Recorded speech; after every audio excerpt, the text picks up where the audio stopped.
लोकसभा निवडणुकीची रणधुमाळी सुरू झाली आहे। देशात लोकसभा निवडणुकीची आचारसंहिता सुरू झाली, पण त्याआधीच राजकीय पक्षांकडून प्रचारही सुरू झालाय।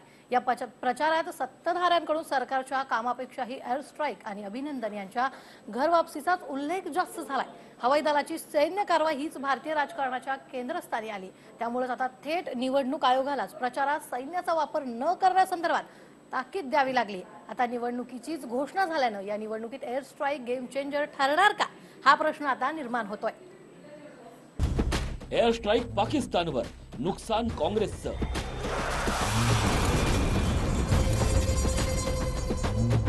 बॉम्ब जैशे मोहम्मदवर, धक्का विरोधकांना।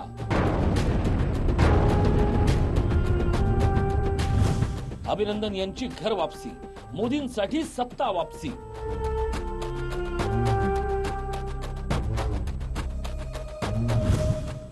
एअर स्ट्राईक निवडणुकीत गेम चेंजर ठरणार। मोठमोठी आश्वासनं देत सत्तेत आलेल्या मोदींविरोधात नोटाबंदीच्या निर्णयानंतर जनमत तयार होऊ लागलं। जीएसटीचा गोंधळ, भारतीय रुपयाचं अवमूल्यन, वाढती महागाई, पेट्रोल डिझेल दरांचा भडका आणि सर्वात महत्त्वाचं म्हणजे शेतीमालाचे घसरते दर, वाढत्या शेतकरी आत्महत्या अशा अनेक मुद्द्यांमुळे सरकारच्या विरोधात रोष वाढला।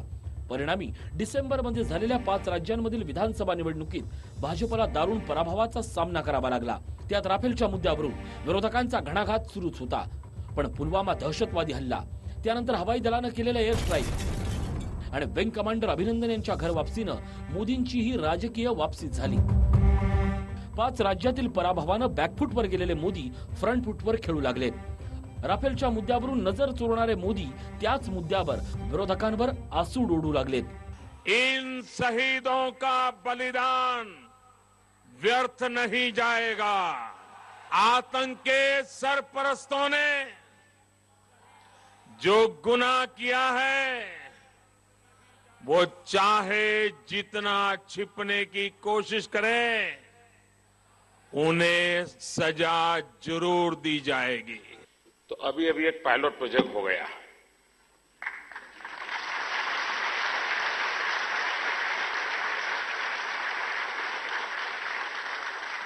अभी रियल करना है, पहले तो प्रैक्टिस थी। हमारे वीरों ने आतंकियों को उनके घर में घुस करके मारा है। वे सोच रहे थे कि मोदी ने पहली बार सर्जिकल स्ट्राइक की तो दूसरी बार भी ऐसा ही कुछ करेंगे, और इसलिए उन्होंने क्या किया, सीमा पर बड़ा तैनाती कर दी, टैंक ला करके पता नहीं क्या क्या रख दिया। उन्होंने यहां सारी सजावट कर दी, हम ऊपर से चले गए।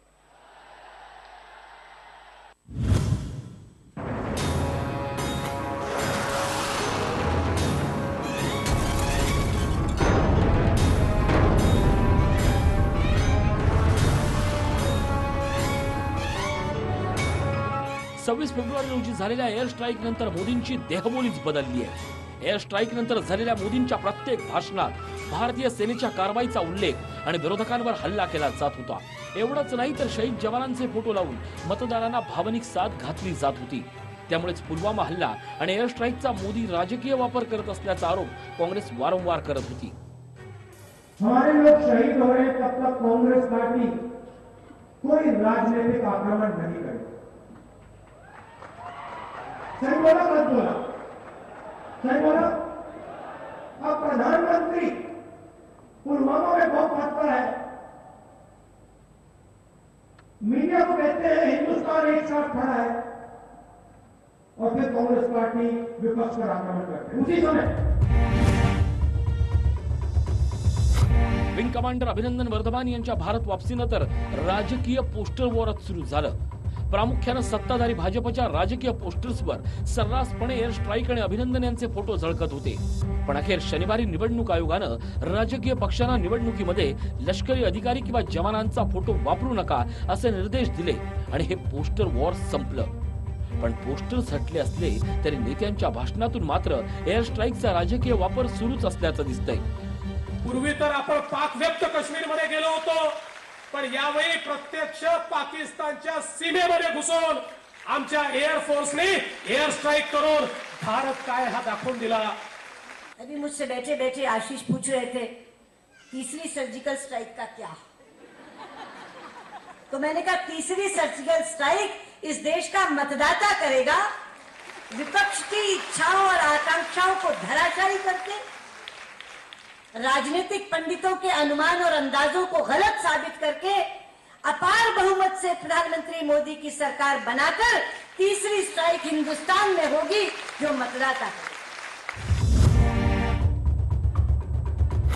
एकंदरीतच गेली 2 वर्ष बॅकफूटवर गेलेल्या भाजपला पुलवामा हल्ला आणि एअर स्ट्राईक नंतर बूस्ट मिळालंय। 2 महिन्यांपूर्वी व्यक्त झालेल्या निवडणुकीबद्दलचे सर्व अंदाज एअर स्ट्राईक नंतर बदलले आहेत। त्यामुळे आता प्रत्यक्ष लोकसभा निवडणुकीत एअर स्ट्राईकचा मोदींना किती आणि कसा फायदा मिळतो, एअर स्ट्राईक गेम चेंजर ठरतं का हे पाहणं महत्त्वाचं ठरणार आहे।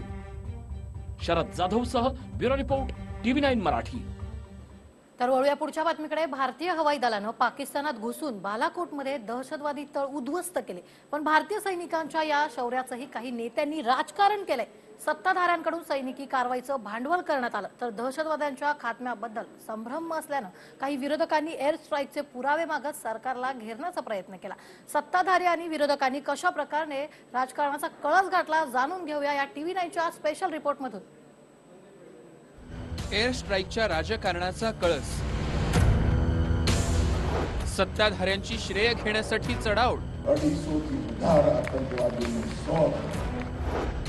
काही विरोधी नेत्यांचा पुराव्यांचा अट्टहास,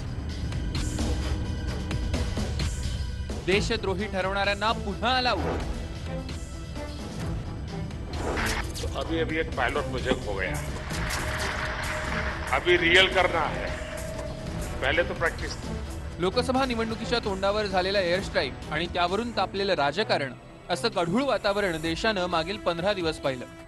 बालाकोटमध्ये भारतीय वायुसेनेनं एअर स्ट्राईक करून दहशतवाद्यांचे तळ उद्ध्वस्त केले, पण या हवाई हल्ल्यात किती दहशतवादी ठार झाले याविषयी स्पष्ट माहिती मिळाली नाही।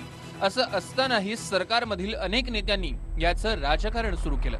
પુલવામાની અંદર ઘટના થઈ, પુલવામાની અંદર ઘટના થતાની સાથે બધાને એવું હતું કે આ વખતે તો સર્જિકલ સ્ટ્રાઇક ના થઈ શકે, હવે શું થશે, ત્યાં એલર્ટનેસ બહુ હતી। પરંતુ મિત્રો, નરેન્દ્ર મોદી સરકારે બરોબર 13માના દિવસે એર સ્ટ્રાઇક કરી 250 થી વધારે આતંકવાદીઓને શોધ, એક પણ કેઝ્યુઅલિટી વગર। भाजपचे नेते उघडपणे एअर स्ट्राईकचं राजकारण करत असल्याचं पाहून विरोधकांनी देखील सरकारला कोंडीत पकडण्याचा प्रयत्न केला। ज्याप्रमाणे सर्जिकल स्ट्राईक नंतर सवाल उपस्थित करण्यात आले, तसा सूर विरोधकांनी एअर स्ट्राईकवर सुरू केला। काल 3 लोकांची मी टेलिव्हिजन मुलाखत पाहिली, एव्ही, नेव्ही, एअरफोर्स आणि आर्मी, स्थलसेना, आणि तिघांनी 11 काही दिलेले नाही, किती लोक मारले गेलेले। त्यामुळे ह्या शंका लोकांच्या मनात राहू नयेत म्हणून सरकारने लवकर त्याची माहिती जाहीर करावी। त्यांच्या नावासकट जे लोक मृत्युमुखी पडले, कारण मृत्युमुखी पडले याचा अर्थ त्याच्या बॉडी आपल्याकडेच असणार ना, तर त्यामुळे ती व्यक्ती कोण, त्याचं नाव काय, त्याचा फोटो हा देऊन टाकावा। मोदी जी 3 स्टेट हार चुके हैं, नया इलेक्शन आ रहा है, इलेक्शन अनाउंस के पहले ये सब चीजें हुई हैं। इसमें हम कुछ टिप्पणी नहीं करना चाहते हैं, परंतु जिस तरह कहा गया कि 300 लोग मारे गए, 310 क्यों नहीं मारे गए, 305 क्यों नहीं कह दिया आपने, 299 के, क्या 300 गिनती हुई थी, क्या कैसे गिनती हुई थी, ये जनता जानना चाहती है और वो फोटो भी जनता देखना चाहती है। आज हम यहां बात कर रहे हैं, ये किसी छुपा नहीं है, खुले में तो सैटेलाइट के माध्यम से सारी पिक्चर सामने आ जाती है। तो जिस तरह का प्रमाण अमेरिका की सरकार ने उसामा बिन लादेन के बारे में पूरे विश्व को दिया, उस तरह का प्रमाण हमको भी देना चाहिए। एक एक करत एअर स्ट्राईक मधील दहशतवाद्यांच्या खात्म्यासंदर्भात प्रश्न उपस्थित करणाऱ्यांची संख्या वाढत होती। सैनिकांच्या शौर्यावर देशात राजकारण्यांच्या आरोप प्रत्यारोपाचा खेळ सुरू झालेला दिसला। पुलवामा हल्ल्यानंतर सुन्न झालेल्या देशवासियांच्या मनात एअर स्ट्राईकनं उत्साह भरला। पण एअर स्ट्राईकवरनं सुरू झालेल्या राजकारणानं मात्र लोकसभा निवडणुकीसाठी याचा वापर होत असल्याचं स्पष्ट झालं. त्यामुळे आता प्रत्यक्ष निवडणुकीत या राजकारणाचे किती पडसाद उमटतात हे पाहणं महत्त्वाचं ठरणार आहे.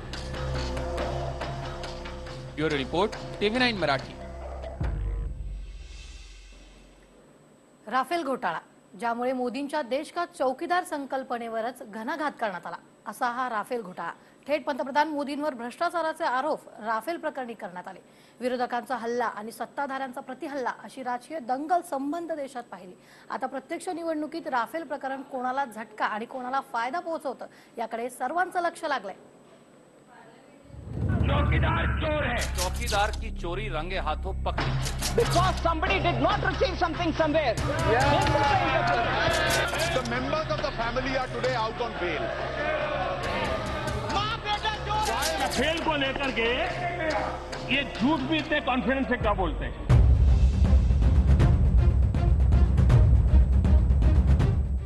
1987 मध्ये बोफोर्स तोफांच्या खरेदी करारात घोटाळा झाल्याचा आरोप झाला आणि त्यानंतर 1989 मध्ये झालेल्या निवडणुकीत राजीव गांधींना पंतप्रधान पद गमवावं लागलं. अशीच काहीशी परिस्थिती राफेलच्या बाबतीत निर्माण करण्याचा प्रयत्न काँग्रेसनं केला.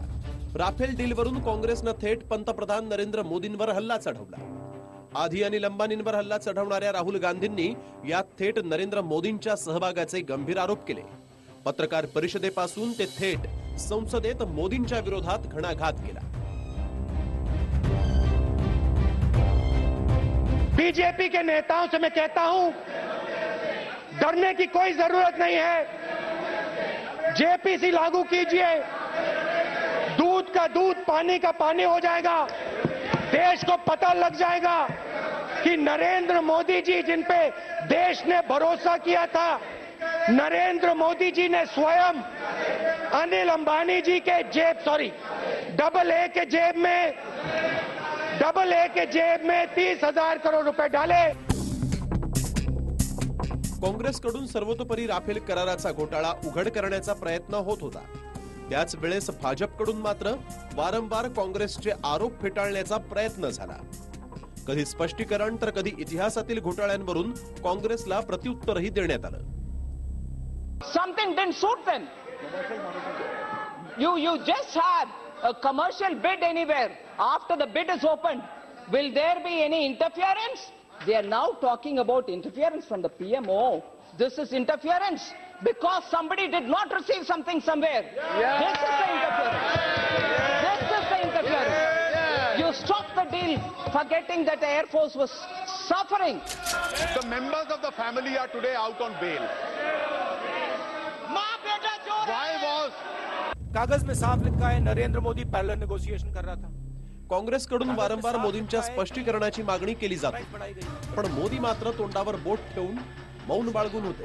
त्यामुळेच राफेल घोटाळ्याविषयीचा संशय बळावत होता. पण एअर स्ट्राईक नंतर मोदींनीही राफेलवरून झालेल्या आरोपांवर अप्रत्यक्ष वक्तव्य केलंच. पुलवामाचा दहशतवादी हल्ला आणि त्यानंतर घडलेल्या घडामोडींमुळे राफेल घोटाळ्याचा मुद्दा थंड झाल्याचं वाटत असताना सर्वोच्च न्यायालयात सरकार पुन्हा तोंडावर पडलं. 6 मार्च रोजी राफेल कराराच्या महत्वाच्या कागदपत्रांची फाईलच चोरीला गेल्याचं महाधिवक्ता के वेणुगोपाल यांनी कोर्टाला सांगितलं. त्यामुळे चहूबाजूंनी मोदी सरकारवर जोरदार टीका सुरू झाली. पण त्याच्यानंतरच म्हणजेच 8 मार्चला वेणुगोपाल यांनी आपल्याच माहितीवरून घुमजाव केला. कागदपत्र चोरीला गेली नसून त्यांच्या फोटोकॉपी याचिकाकर्त्यांनी वापरल्याची सारवासारव त्यांनी केली. राफेलच्या कागदपत्रांचा घोळ सुरू असतानाच द हिंदूचे संचालक एन राम भ्रष्टाचार झाल्याचा दावा एन राम यांनी केला. In Rafale, the money trail has not been found yet, but decision making is common. But as I said, the anti-corruption clauses, the integrity pact, all this was done away with, making it easier to cover up corruption if it has happened. एकंदरीतच Rafale घोटाळ्याचे आरोप हे पंतप्रधान नरेंद्र मोदींसाठी डोकेदुखी ठरत आले आहेत. आता निवडणुकीच्या तोंडावरच पुन्हा एकदा राफेलचं आरोप सत्र सुरू झालं. त्यामुळे ज्याप्रमाणे बोफोर्स घोटाळ्यानं राजीव गांधींची सत्ता घालवली, तसंच काहीसं मोदींच्या बाबतीतही घडतं की काय, हे निवडणुकीनंतरच स्पष्ट होणार आहे. Bureau report TV9 Marathi. हा व्हिडिओ तुम्हाला आवडला असेल तर असे आणखी व्हिडिओ पाहण्यासाठी TV9चं YouTube चॅनल सबस्क्राईब करा, बेल बटण दाबा. ताज्या घडामोडींसाठी लॉग ऑन करा tv9marathi.com.